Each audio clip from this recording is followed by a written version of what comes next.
أعوذ بالله من الشيطان الرجيم. بسم الله الرحمن الرحيم. ولا تصل على أحد منهم مات أبدا ولا تقم على قبره إنهم كفروا بالله ورسوله وماتوا وهم فاسقون.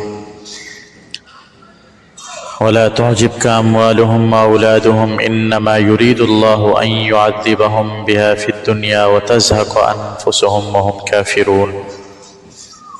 اللہ تعالیٰ نے ارشاد فرمایا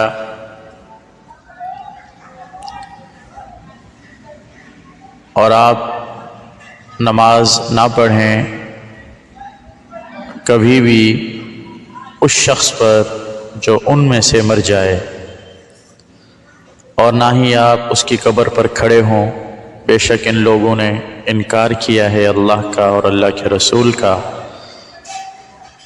اور وہ مر گئے ہیں اس حال میں کہ وہ نافرمان تھے، اور آپ کو ان کے مال اور ان کی اولاد تعجب میں نہ ڈالیں، بے شک اللہ تعالیٰ چاہتا ہے کہ ان کو ان چیزوں کے ذریعے دنیا میں عذاب دے اور ان کی جانیں اس حال میں نکل جائیں کہ وہ کافر ہوں۔ حدیث میں آتا ہے، بخاری شریف کی روایت ہے کہ جب عبداللہ ابن ابی جو منافقین کا سردار تھا، بڑا تھا، سرغنہ تھا، جب وہ مر گیا تو اس کا بیٹا، اس کا نام بھی عبداللہ تھا، یہ خالص مسلمان تھے، نیک تھے، عبداللہ بن ابی۔ تو جو رئیس المنافقین ہے وہ ہے عبداللہ بن ابی، اور ان کا بیٹا ہے عبداللہ بن عبداللہ، یہ مسلمان تھے، یعنی ان کے بیٹے۔ وہ آئے آپ صلی اللہ علیہ وسلم سے کہنے لگے کہ میرے والد کا انتقال ہو گیا ہے، آپ اپنا قمیص، اپنا کرتا عنایت فرما دیں جو بطور کفن پہنا دیا جائے۔ آپ نے اپنا کرتا دے دیا، پھر انہوں نے کہا آپ نماز بھی پڑھا دیں۔ آپ صلی اللہ علیہ وسلم نماز پڑھانے کے لیے کھڑے ہوئے۔ حضرت عمر رضی اللہ عنہ نے آپ صلی اللہ علیہ وسلم کا کپڑا پکڑ لیا کہ یا رسول اللہ آپ اس کی نماز پڑھاتے ہیں، حالانکہ وہ منافق ہے۔ آپ نے پھر بھی نماز پڑھا دی۔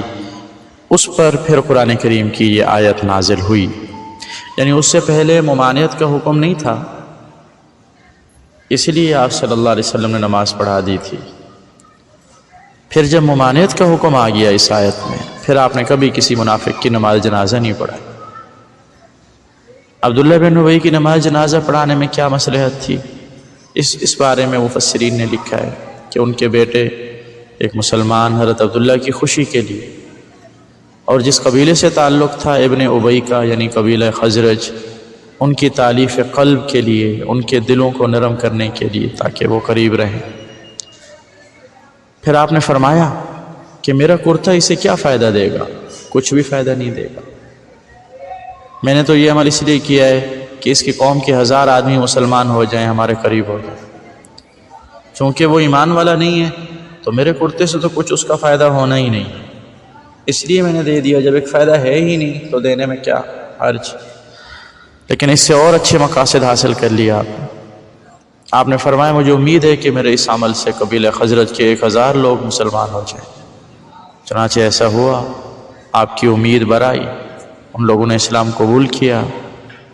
بعض نے یہ بھی لکھا ہے کہ غزوہ بدر کے موقع پر آپ صلی اللہ علیہ وسلم کے چچا حضرت عباس جب بدر کے قیدیوں میں ان کو لایا گیا تھا، ان کے جسم پر کپڑا نہیں تھا، وہ قداور تھے، لمبے تھے، بھاری جسم تھا، تو کسی کا کپڑا ان کے جسم پر پورا نہیں آ رہا تھا۔ اس وقت عبداللہ ابن ابی نے اپنا کرتا پہنا دیا تھا، تو آپ نے مکافات عمل کے طور پر اس کے احسان کا بدلہ چکانے کے لیے اپنا کرتا کفن میں شامل کرنے کا حکم دیا۔